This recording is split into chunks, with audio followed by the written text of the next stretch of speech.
A hit that must be seen to be believed out of the Ice Hockey Bundesliga. It is a 6-game suspension enough for this late hit. Huge podium finish for Williams at Baku. We'll tell you how a young British fan helped make it happen with a unicorn. And finally, in the grand tradition of superhuman baseball in Korea, a Kia Tigers right-hander makes his return to the mound after nearly being paralyzed in a car accident. All this and more on this week's edition of the International Sports Report.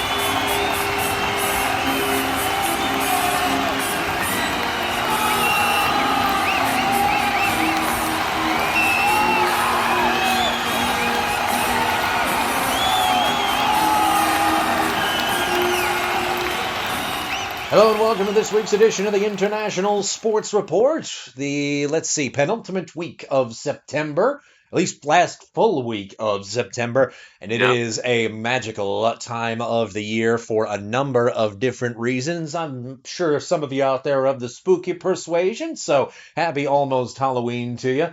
But also those of the baseball persuasion, it is the best time of the year. October is upon us, and spoiler alert, if this is your first year watching international baseball right along with us, like my buddy over here, you're in for a treat, because October baseball in Asia is something else as well. We're going to tell you about that a little bit more later on in the show. Marshall Emmert's my name, Matthew Giesecke alongside me for another edition of the ISR. Let's get right into it with the top story that you brought to me personally, MG, something that I really was just kind of blown away by when it happened. Yannick Veilleux, I do hope I'm pronouncing that name correct, Veilleux I'm going to go with, of the Eisbären Berlin in the German, I'm just going to say that, I just said German Bundesliga, in the Ice Hockey Bundesliga, has been suspended 6 games by the disciplinary committee of the league after a foul in the 24th minute of the game against Adler Mannheim on the 19th of September for a violation of Rule 56, obstruction. You saw this hit live. I mean, what is the context for this? What are we looking at here? I mean, the puck's gone, and it's a blindside hit, way too close to the boards, way too much energy. I mean, in the NHL or American hockey, you'd call that charging, you'd call it boarding, roughing. I mean, there's any kind of it's a misconduct, no matter what. I mean, it's just a shocking play to happen in 2025. 6 games enough? Maybe more. I'm 6 games, I think, is the right call, but Veilleux is going to be on a very short leash the rest of the season. Any whiff of something resembling this from here on out, I mean, 20 games, easy.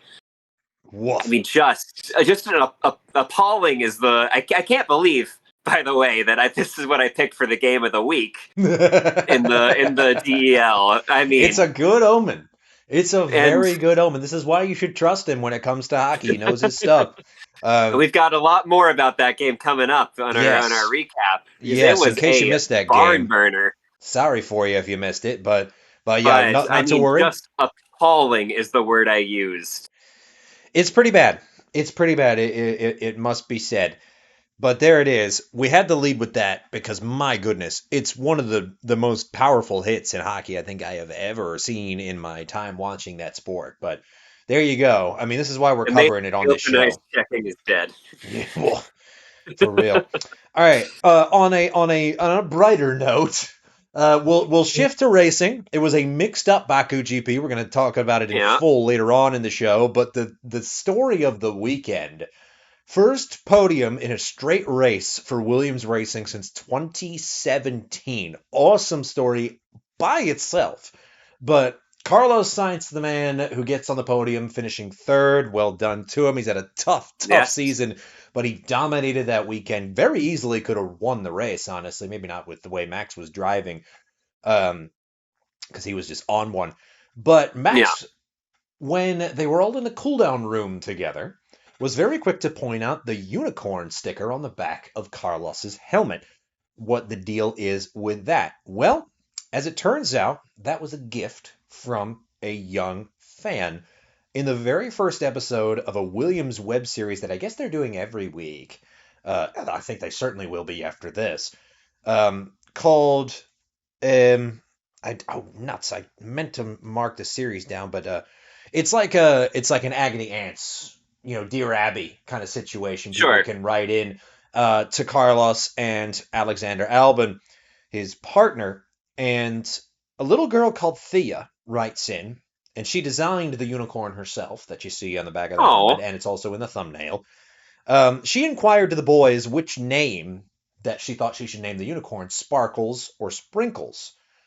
And so she asked the boys this, but Thea just kind of absent-mindedly asks if one of them would consider wearing the sticker on their helmet in the lead up to the Baku Grand Prix. Carlos, ever the man of honor, said, "Send it in, we'll make it a sticker, and I'll wear it on the back of my helmet." And that's exactly what he did. He gets the unicorn on, he finishes on the podium, and there is a very wholesome video floating around on Williams' Instagram right now of Thea watching the race and seeing her unicorn on Carlos's helmet, and it's just the most epic thing that has happened in Formula One in 2025. Oh my goodness, I'm so emotional. Just so cool. That's what it's about. That's what this is about. That's why we do this. Yeah. It's just such a cool story, and it's a reason why Formula One is one of the highest, biggest growing sports out there right now. It attracts all ages, especially an unbelievably nice, good-looking human being like Carlos Sainz, who is just one of the most perfect sportsmen I think I have ever witnessed. But yeah, I had to bring that to your attention because it's just so cute. Anyway, love it. Another feel-good story to wrap up our news before we get to the games of the week, though. This is an incredible story out of Korea. I'm hoping that MG hasn't seen the outline yet, so I can tell him this story from Adam. But this part's fresh to me. Hwang Dong-ha made his first appearance of the year in the KBO on the 8th of May for the Kia Tigers. He was playing in Incheon against the SSG Landers. His line from that game is largely irrelevant.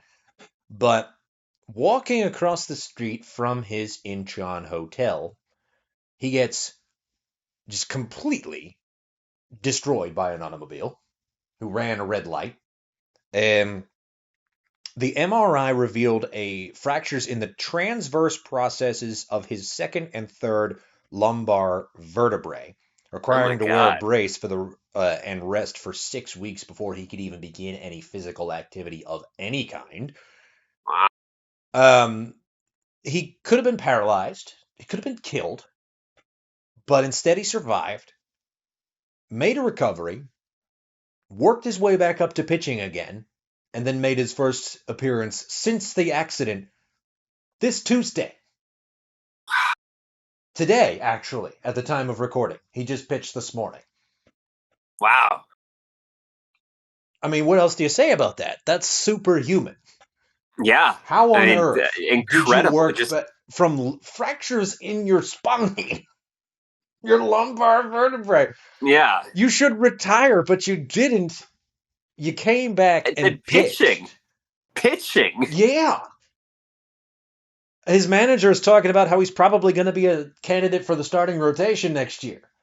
What? Because of the unbelievable way in which he has managed his recovery and the balance of, taking time and taking rest and doing it doing Yeah. the recovery process like exactly right, just nailing it to come back and pitch the highest level in Korea is unbelievable. I said in the open, Incredible. superhuman baseball in Yeah. Korea go hand in hand.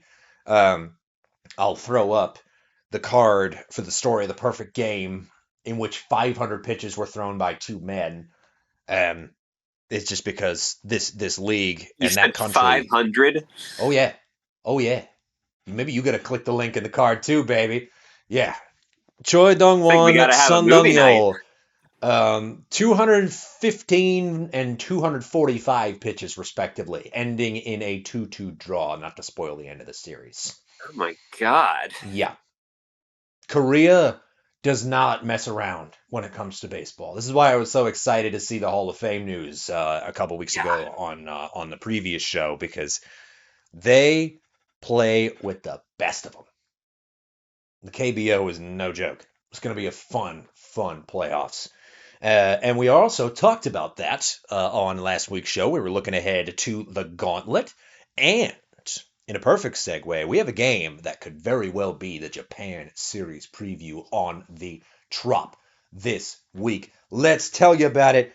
But first things first, the games of the week from the week of September the 17th.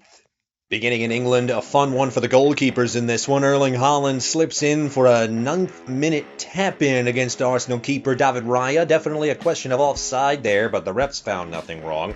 And it looked like Gianluigi Donnarumma had done the rest until Gabriel Martinelli scored the goal of the weekend with an outside-of-the-boot chip shot that beat Donnarumma in the 93rd minute on a marvelous run that he caught up to the Eze pass with. It finishes 1-1 at the Emirates. Marquee matchup of the weekend in the Netherlands. 1-2 last year. The old rivals Ajax and PSV duking it out again. Early goal for Ismail Sibari makes it 1-0 to the hosts, but Kenneth Taylor converts a penalty to tie it up.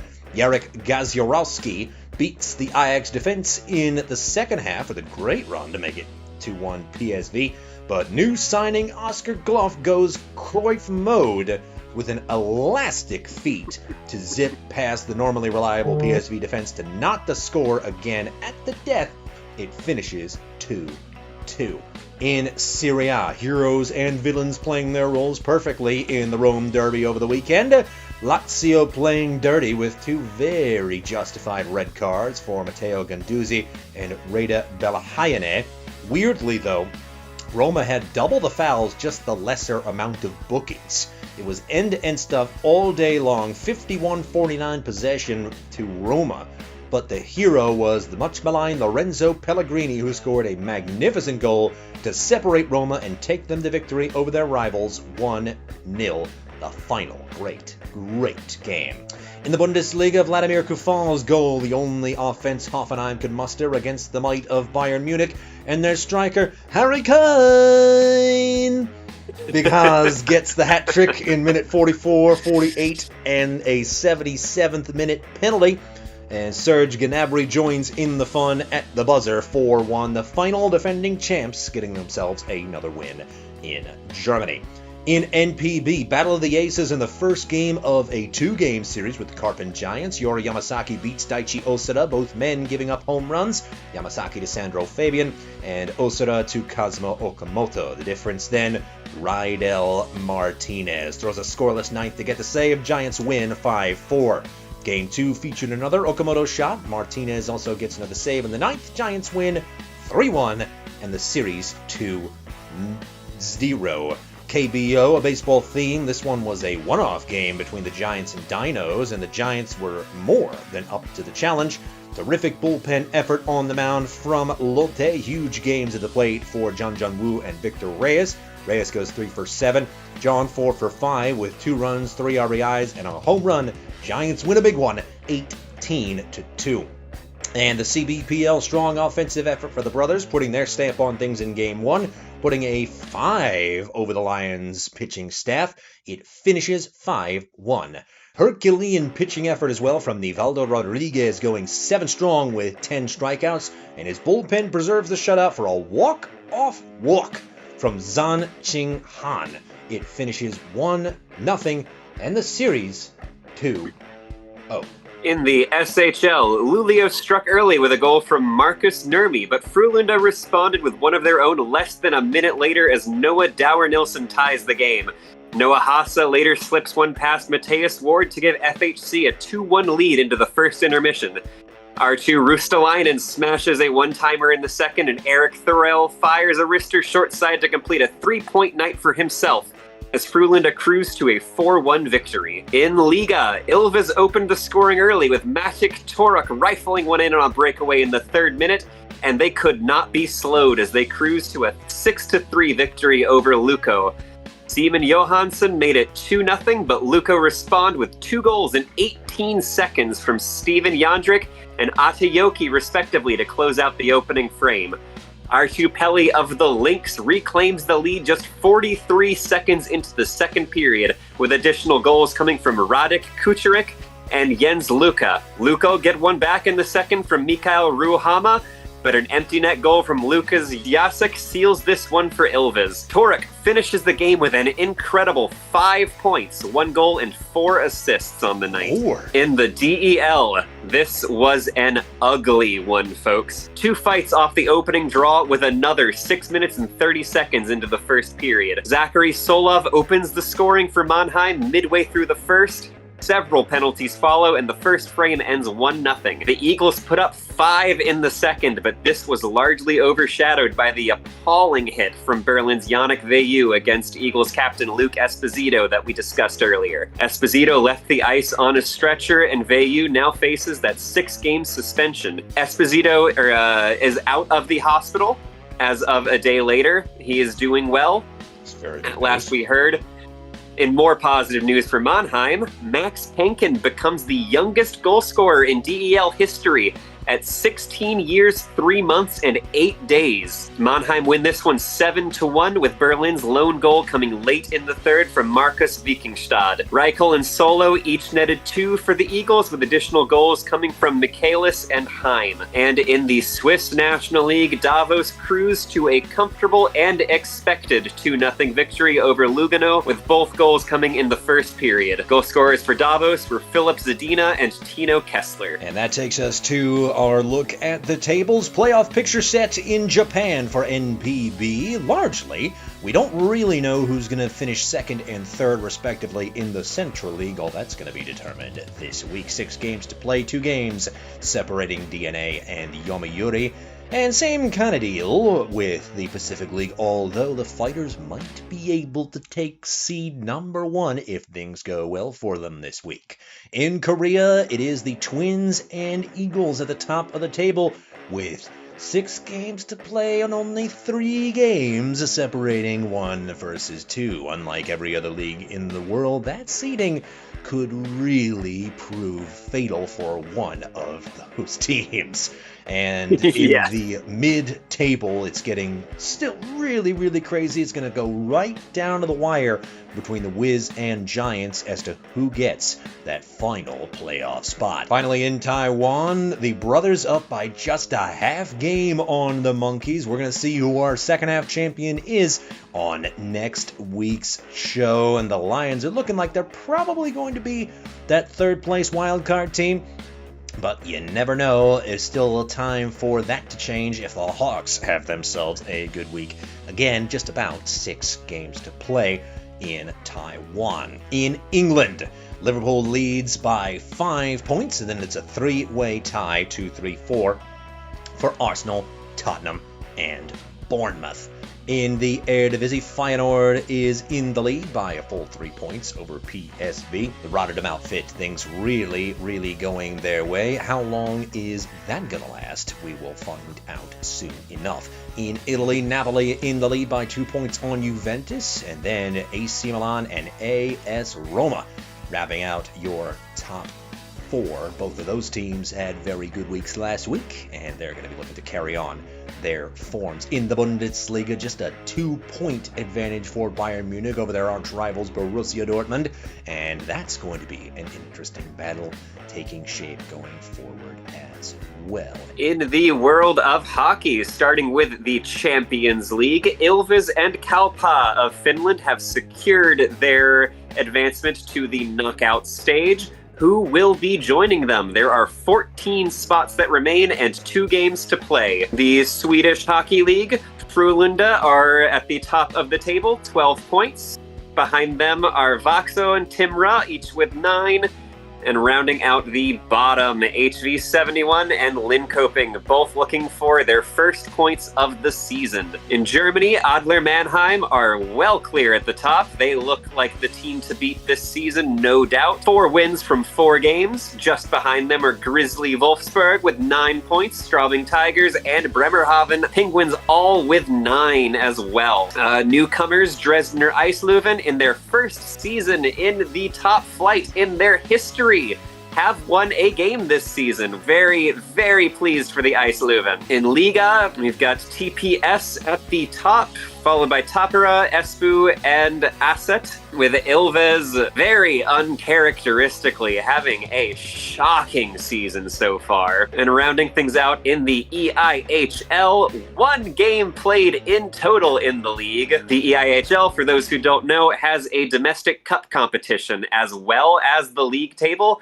That is predominantly what is happening right now. Only 1 game down, Glasgow Clan lead with 2 points, and everyone else has none. Well, I think we're going to get more conclusions as we roll on through the season. Last table before we get to our games of the week, it is after the Baku Grand Prix. Oscar Piastri still on 324 points, but as we're going to tell you here in a moment, he gained absolutely 0 after the Baku Grand Prix. Lando Norris did climb in the table. He is about to hit the 300 mark, and you can't ever rule out Max Verstappen here with just about 7 races to go. George Russell rounding out your top 4 on 212, and Franco Colapinto still waiting for his first points of the season. Probably not going to get him here, unfortunately, as the 2025 F1 calendar wears down. That'll take us to our games of the week here for the week of September the 27th. We start in England on Saturday at 10 a.m. on Peacock. Give me Pepside again in our game of the week against that Burnley defense that almost nipped a point off Liverpool. If this attack only funnels through Erling Haaland, I think this could be a very evenly matched game.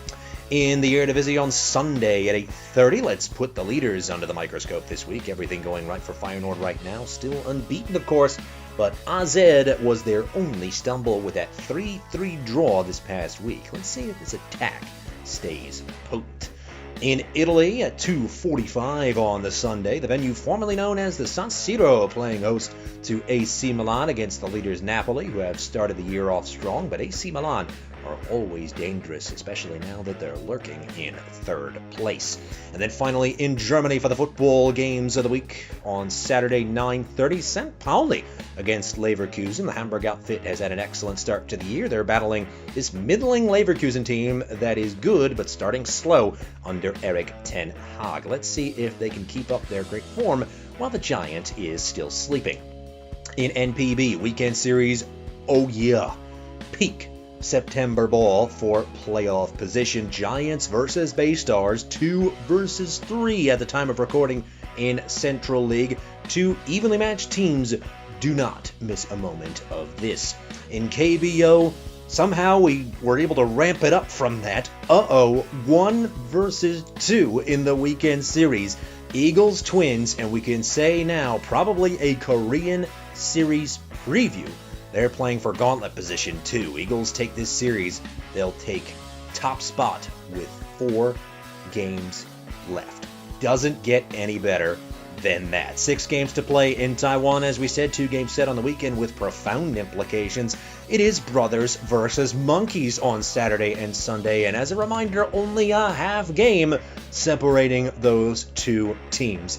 Playoffs looming. In the Swedish Hockey League, Timrå have the opportunity to move to the top of the table when they visit HV71 on Thursday at 1 Eastern. HV hope to play spoiler as they look for that aforementioned first win of the season. In Finland, Ilves are looking to right their season after a dramatic skid to start as they travel to Kalpa on Saturday. The DEL, it is Bavarian Derby time, the hotbed of German hockey. 5 of the 14 teams in that German state. We've got ERC Ingolstadt playing host to their rivals EHC München. There's always a Red Bull. Thursday at 12:30 Eastern. And in the EIHL, the group stage of the Challenge Cup continues through the weekend, and the Dundee Stars will host their Scottish rivals, the Fife Flyers, Sunday at 12 Eastern. Awesome. That is a good bunch of games to look forward to, especially in England. I'm looking forward to seeing, especially what those Scottish teams are going to be up to when they play each other. Maybe we'll get another hit like the value one in Germany. We'll have to see. Oh, I hope not. I don't want to see another one of those. Can you tell I'm a Philadelphia hockey fan? Anyway, all right, let's talk racing here. Street bullying you. Yeah, you can't make it leave, unfortunately. But switching to racing, my goodness, what an infuriating weekend to be a McLaren fan. No kidding. For context, I'll throw a little personal anecdote at you before we really get into the meat and potatoes of this. I was bit by a brown recluse spider 2 weeks ago. Oh my God. And it had a little bit of a delayed reaction to take effect. And in the lead up to Baku, I was barely sleeping all week long, had to take all sorts of drugs just to keep the pain down. And then on Sunday morning at 7:30, I said, oh man, I'm not looking forward to getting up and watching this. But I'm going to do it because Oscar's the man, and he's going to find a way, even though he crashed in qualifying, he's going to find a way and have an unbelievable comeback. Fifth corner. Make it off of lap 1. Fifth corner. Oh, fifth corner. Oh, I was ready to throw things. I almost threw my coffee mug at the door, man. It was a rough morning. I saw it, and I just about just rolled back over to that. Went back to sleep. Oh my goodness. So you had that happen with the World Championship leader coming off the Monza bollocks. And then Lando Norris has a golden opportunity to take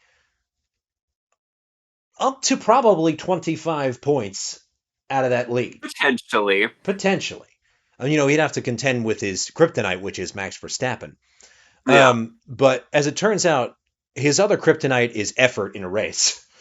He was pretty unable to put forth any of that throughout the 50-odd laps of the Baku Grand Prix. He just was passed, was unable to do any overtaking, and the overtaking he did do, he didn't hold. This McLaren car. He was woeful. If it's a low downforce track, it is just terrible. It's true. I mean, it's either one end of the spectrum is low control. Yeah. And that's what we saw. And then when you do have control, you have no speed, apparently. Yeah. Somehow, I think if you put Max Verstappen in that car, he'd probably still win the race. But probably even on a low downforce track. The Red Bull loves these long straights, and the McLaren just hates them. Yeah, I don't know. Much to learn for next season, but my goodness, the Oscar meltdown and Lando being dreadful, just heinous. I mean, and yeah, you mentioned the pit stop. Good Lord, guys, get it together. This is like the 6th or 7th time this season that Lando has had just a shockingly bad pit stop, denying positions. Matter of fact, I'll lay you even money that if Oscar had not crashed, they probably would have switched him up again after that pit stop. Maybe. That's you never know at the end of the day. But he had a golden opportunity to take 5th, potentially 4th, and then comes out in 7th in the middle of a DRS train. It was maddening. I barely made it through that race. But yeah, you know what? It made it all better with Thea and the Unicorn and Carlos, and that was cool. Yeah. And George Russell Michael Jordaning it as well with the flu and pulling off second place. That was awesome. Amazing. Another great drive from Kimi Antonelli as well. They probably had the team performance of the weekend, I would say, Mercedes. I would agree with that. But also that segues nicely. This Williams team, it's coming together, I think. I think It they're going to be looks, yeah, really dangerous in the future here. I would like to see that. Yeah, I think for whatever I would reason, really like to see Williams be more of a contender in the future. yeah, I mean, let's get a little parity back here. I mean, I think slowly but Yeah. surely it's happening. We've had it was a three-team race so far this season, three-team last year. I think it'll probably become about five, I would say, depending on how the new era goes. I mean, everybody Yeah. could completely get it wrong in terms of construction next year, and we'll have to wait and see Yes. on that. But I don't know. I'm optimistic. I think this James Vowles has done a terrific job running this team. I think he's got a really good culture going on. Obviously he's got Absolutely. these drivers that have a high ceiling, I think, ahead of them. Carlos is going to win a race again. It's just going to be a matter of when. Yes. And Alex Albon, I think, is not only is he a great teammate, I think he's a great driver, and again, I think he's probably got something left in the tank yet in his career. I mean, it's hard to say, but I think the future is bright for Williams. Absolutely. We'll see, though. Last question on, although when it comes to Baku, before I reveal my international hockey teams, let's examine this question of Max Verstappen challenging for the title with the time that we have left. Let's look at here's what we're gonna do. We're gonna look at the tracks that is left, Yes. and taking into account what we know about the tracks that this Red Bull really thrives on, with these big long straights. Next up is Singapore, and Max is good. Max is good, but we don't have too many long straights to worry about when it comes to Singapore. And Lando Norris owns that track, or at least he has in the last 3 years or so. Yes. So I don't think Max is going to be taking a significant chunk of anything, maybe unless he gets pole. Yeah, Max on pole is, I mean, what we saw this past weekend. Yeah, yeah. So we need to watch out for that. Next up, Austin, and Max has done traditionally pretty well on that. I think I could see him taking a haul here. Yeah. Mexico, not really many straights to speak of there. So we No, can just probably, the main starting straight, really. yeah, yeah. Interlagos after that. Um, that one I think could really suit Max. But again, I wouldn't really classify that as low downforce. No, I think the McLaren will shine in Sao Paulo. And so too Vegas. And that just leaves Qatar and And Yas Abu Marina. Dhabi. Yeah. So I don't know. Realistically, Oscar's not going to have another weekend like he just had. No, I mean that was. They looked. I mean, he turned. The car did not. It It was happens. a bit damp. It happens. Yeah, I mean, they were talking about the wind, they were talking about the rain, they were talking about the state of the track Yeah, and all it race is. long. I mean, Baku is such a tight track. Yeah, it can be explained away. Now, yeah, I think that with the people that are talking about could Max still win? I just think that Oscar has too many points still on the table for himself.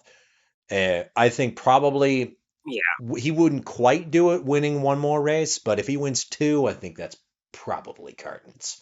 But he has what, a 69 point lead at this point. over Max, yes. Yeah, Um, yeah. It's like it's Max Verstappen. He can do it. I yeah, don't think he will, but he's he can. I think he's just run out of time, and Yeah. to clarify, that's the only reason. That's the only Yes. reason I think he's out of time. If we were still in July and we were talking like Oh this, yeah. Then then yeah, it's gonna I'd probably come down to Abu I Dhabi. yeah. I would if it was July, I'd expect a what, fourth in a row, Yeah. Oh, I would fifth in a say row, fourth. the man loves to get into some rhythm. And honestly, Yeah. I'd be kind of happy for him because he's really kind of completed a redemption arc for me this Yeah. season. I don't know why. I don't know why. That's something I'm just going to have to do some soul work on in the off season. But anyway, all right. I'm going to drop my two teams though before we Okay, roll on to our fun segment. let's hear them. It's not going to surprise you too much. One might. The first one, I got to go with the Fight Flyers. The Okay, vibe, the solid, vibe, the solid. vibe they bring in, the electricity, the explosiveness. I think I like the attack on these guys. They're seemingly kind of quick on the line changes too. Yeah, That's just the kind of game I like to watch at the end of the day. They're playing the kind of hockey that I'm used to, and it's not just because of the name, but they're an exciting squad. They're a young squad yeah, too. and that's the other thing I like. I like a little bit of potential. Um, not a team that has a whole lot of established stars, or at least stars that have not been around the block too many times. Yeah. It's gonna be fun. This is gonna be a fun season. Let's go Flyers. Let's go All Flyers. right. And it's a bonus them coming from the land of one of my favorite Shakespeare characters of all time in Macduff, who really just said, "I was born of a C-section, bitch. Prepared to die." Anyway, so cold. Love it. And the other one, I gotta go with Iceman and Berlin. I'm gonna be honest. Okay. You Okay. know what? I saw that hit and I was like, "That's Broad Street bully hockey right there." I love that. It is very, I mean, very reminiscent of the heyday of Philadelphia hockey. Yeah, and listen, Value, don't get yourself suspended over it, Yeah. but Do like I privately, mean lay the body, let like make the big hits, do them clean.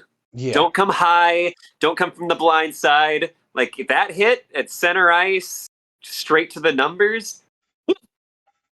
yeah. I mean, play that kind of defense. That kind of intensity is good, but yes, you're right. Play clean. Yeah, Anyway, all right. Let's wrap it up with a fun one here. I pulled let's a do little it. audible on you. You have to forgive me, but I realized all these episodes we've done, we haven't touched movies once. We haven't. Yeah, We haven't touched sports movies once. I know it on good authority. You and I are both theatrical people. You and I both have been actors once upon a time. And this is a core part of our sports fandom, I think.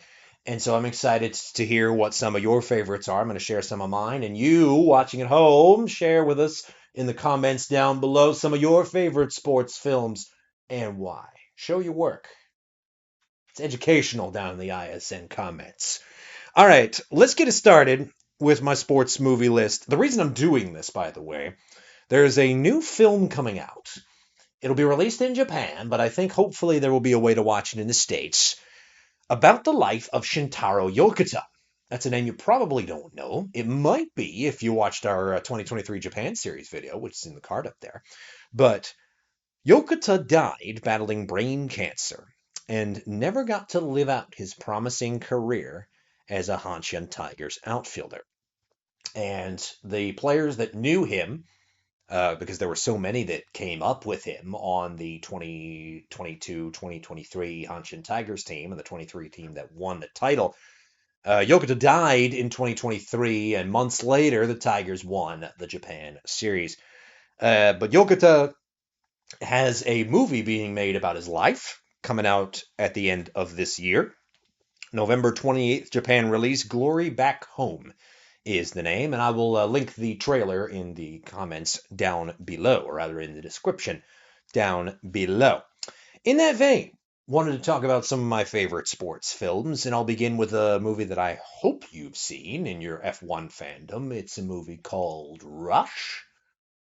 I mean, my goodness. Let's start with the performances. Casting wise, from what you know about these two, Chris Hemsworth and Daniel Bruhl, thoughts? Pretty no spot complaints on, really. right? Yeah, Yeah, yeah. honestly. The making of this movie is really fascinating to me, and not so much the Ron Howard direction. He did a marvelous job, obviously, and the script is really good. Chief amongst them, in terms of lines, uh, Lord Hesketh talking to a nurse who's played by Natalie Dormer in the beginning of the movie. He says, "Nursey, men love women, but more than that," as an engine starts to rev, "men love cars." And it's just such a great line. And James Hunt has some great lines, courtesy of Chris Hemsworth. But honestly, it's so funny. I watched this movie in the theater with my dad in 2013 when it came out, and I loved it for obvious reasons because men love cars, which is said. Yeah, But certainly do. I knew nothing about Formula One at that point. Um, and I say to myself, man, that Nicky Lauda is a douchebag. He's a real jerk. Um, and I was let's see, I was 17 at that point. But Yeah. as I've gotten older, about to turn 30 next year, uh, and I talked about it on last week's show how much admiration I have for Nicky Lauda on many different levels, and I'm sitting here thinking, Nicky was right. Nicky was right about everything. What did I do wrong? I completely misinterpreted the movie. Um, but it's just amazing how you can mature and then watch the Yeah. same movie and think about the same sporting event differently. But there it is. So that's my first one here on my sports films list. How about you? What's the top of your list? I don't know if it's necessarily top, but I'm gonna throw Mystery Alaska out. Oh, I'm not sure if I know this one. Tell us about it. It's got Russell Crowe, Hank Azaria, Colm Meaney, one of my favorite Star Trek Oh, actors, sure. Yeah, Chief O'Brien. Let's um, go. Like it. and several of the real New York Rangers. Wow. That's For cool. those for those unfamiliar, it's about a town in Alaska who plays pond hockey, and the actual New York Rangers coming out to play them. Of course, it's fictional; it's not based on a true story or anything. Wish it was. Now, what Um, era Rangers is this? this is the Phil Esposito Rangers. It's mid 2000s, Okay. Yeah, yeah, yeah. 1899. So Phil Wow, what a cool movie. Esposito, Jim Fox, Steve Levy, Barry Melrose. Yeah, yeah, yeah. All right. That's Very cool. fun one. All right, I like this Great idea. performance So from Russell Crowe. remind us the title? Mystery Alaska. Mystery Alaska. Okay, terrific.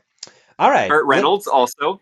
Okay, I mean, yeah, I mean it's a hockey movie, so he's got to be in there. Surely he's got the mustache for it. Here's one I know you haven't seen, but this one is for our Taiwanese fans watching this. It's a movie called Kana. It's a very interesting story, one that I was not familiar with at all when I found this movie. It was watching this in the early days of the dearly departed Global Baseball Network.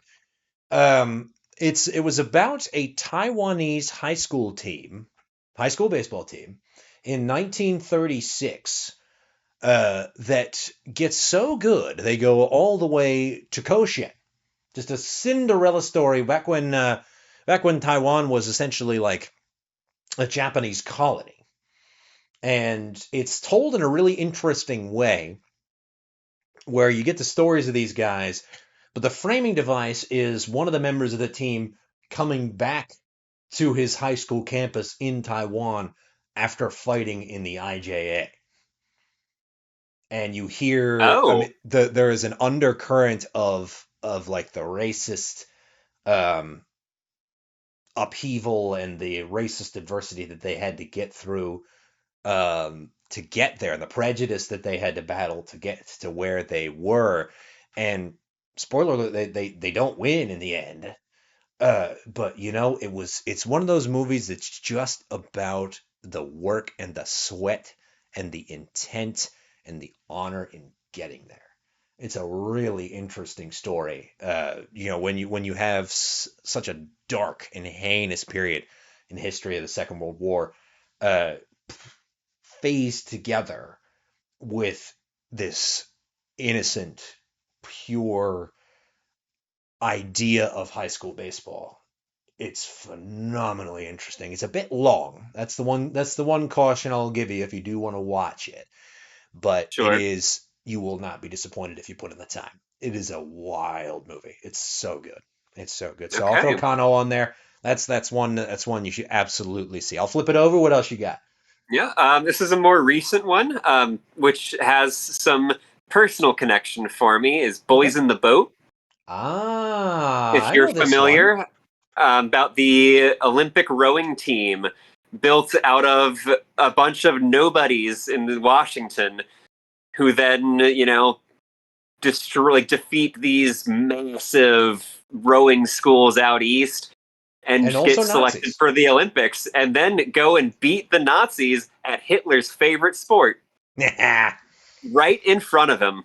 Oh, that is a glorious story. Yeah, so my wife and I lived up in the Olympic Peninsula in Washington for a year, just Oh, down the road from Squim, where Joe was from. For those familiar with the story, oh, and in a yes. local community theater production of a sort of parody homage to The Boys in the Boat, I actually played Joe the year before, the same year the movie released.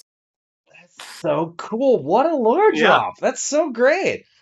Oh, and a wonderful story to boot. I have seen the PBS documentary that also came out, I think around that time of yeah, that story. around that time. Yeah, And yeah, it is such a terrific one, and I love this one personally because I'm a sucker for the Olympics and I love Olympics movies. These are going to see if you keep watching it's when a it comes Hitler. to 2026.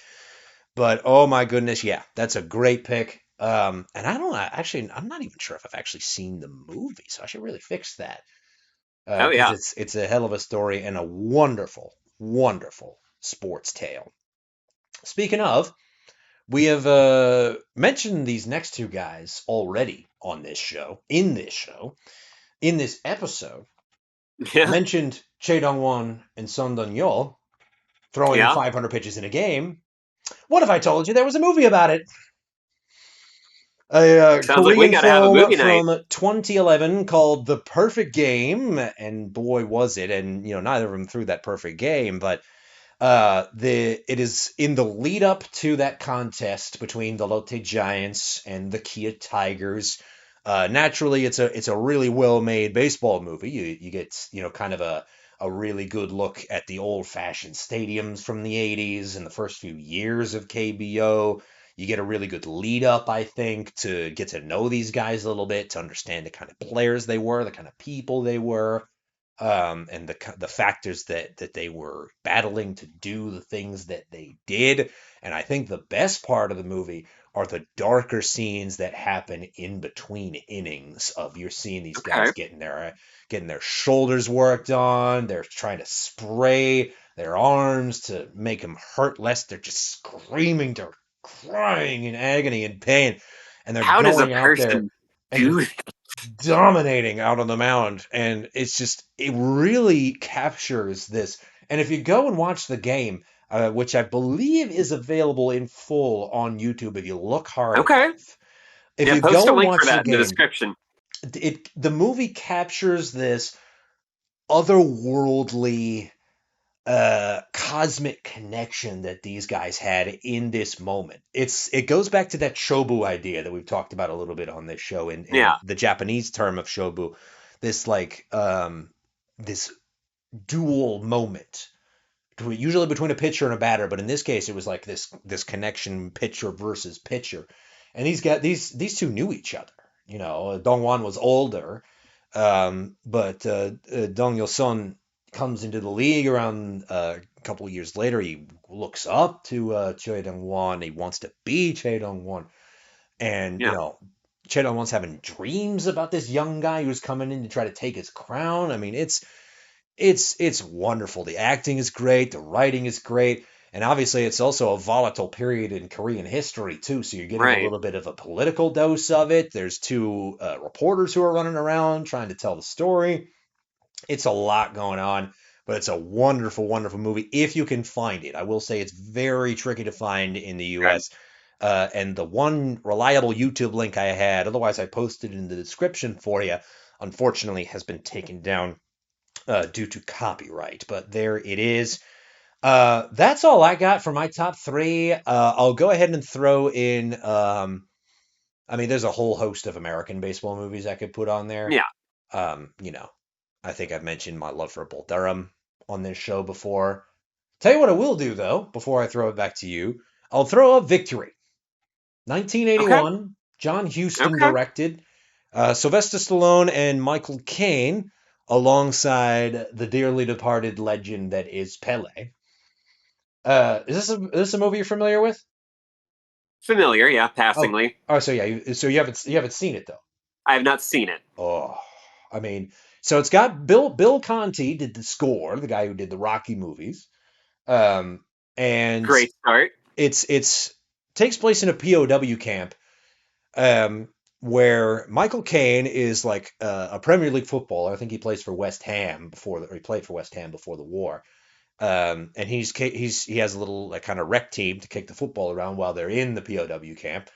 And Sly Stallone's trying to figure out how to play since he's an American and he doesn't know ball, so they teach him how to be a goalkeeper. But Max von Sydow plays, I believe, like the under commandant of the camp or something, and he was a German footballer before the Nazis came around. And he issues this challenge to the English POW team to face a team of the German officers. But the propaganda machine gets a hold of it, and largely the Ah, match becomes bigger and bigger and bigger until they play in occupied Paris.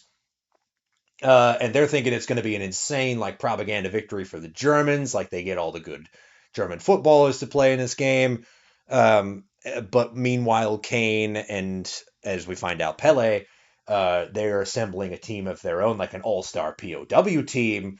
One that featured the great Bobby Moore, the captain of the 1966 English team that won the World Cup. He's in that. And they had a whole bunch of real footballers in this movie, both huh. ones that were playing and ones that had retired to fill out the Allied team. And Stallone escapes, and he's trying to figure out a way for them all to escape too. And so there's a whole plan in place with the French resistance, so they're going to escape after halftime. But all the players are like, "Nah, we can win this thing. We can win this thing. We don't want to escape." Yeah. And I'm not going to spoil the ending, but Stick it to Hitler, just yeah, like the yeah, boys in the boat. it's a great, great ending. I think at worst it could be described as a little schmaltzy, but you know what? It's 1981. You can look past it, and it's just cool to see Pele doing his thing on screen, man. I don't care what you say. He's a terrible actor, Yeah. but he's a wonderful footballer. And yeah. So if you haven't given it a watch, good. Like we were gonna wrap this show up, and you're gonna watch this movie, right? Yes. Okay, good man. Absolutely. All right, any more you got on your list? Yeah, I got one more for you. All right, let's hear it. Get on Disney Plus and watch the Mighty Ducks trilogy. I should have seen this coming. They are fabulous, fabulous hockey movies. I mean, all of the best parts of a live action Disney movie from the 90s Ugh. in three distinct and incredible chunks. You have such incredible moments as Wayne Gretzky betraying Canada and celebrating with Team USA in Mighty Ducks 2. Um, you got Charlie Conway only ever wanting to be a Duck, plays for Team USA, wants to be the USA Ducks. I mean, the single greatest line that defines what being a defenseman in any sport is in D3, make him make the first move, Conway. Dang. Yeah, that's true though. That's true. I love that. Uh, my wife cries every time in D3 when Dean Portman comes in at second intermission to play for the squad and they come to victory. Wow. They're genuinely incredible sport movies. Well, you know what? This is a sign. I was just having trouble earlier on today canceling my Disney Plus. So I Get on will. Disney Plus and watch the Mighty Ducks trilogy. That's what we're gonna do. That's what we're gonna do. That's what I'm gonna do. That's what you're gonna do at home. If you got Disney Plus, let's make it happen. We're gonna watch it. We'll have a movie club. That's gonna be fun. Absolutely. Oh, what an episode!